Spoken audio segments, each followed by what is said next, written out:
Le mutant, extrait, définition.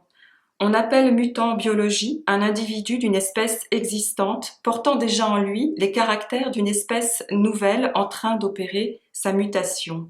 Par analogie, l'on peut appeler mutant, dans l'histoire des sociétés, un humain ou un groupe d'humains portant en lui le projet d'un ordre économique, social et culturel nouveau et préparant ainsi une mutation historique. Une mutation historique est ordinairement appelée révolution, en donnant à ce mot son sens plein.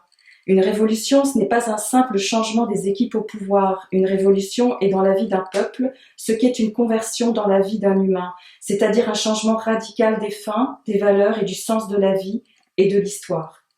Les objectifs de l'Université des mutants sont d'aider les humains responsables à repenser les finalités de la culture, considérée non comme ornement de la vie d'une élite, mais comme moteur de l'orientation du développement. La culture propre à jouer ce rôle ne peut être la seule culture occidentale importée et imposée par le colonialisme.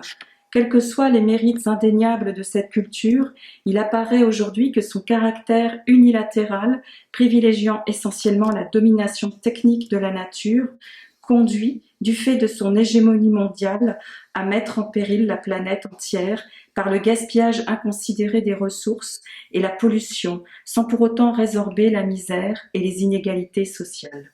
Le développement authentique ne peut être qu'un développement endogène, c'est-à-dire non pas un développement artificiel et difforme, orienté selon les besoins de firmes ou de puissances étrangères, mais un développement lié aux valeurs propres de chaque société, à sa culture et à ses structures, et exigeant la participation active des individus et des groupes qui en sont les sujets et les bénéficiaires.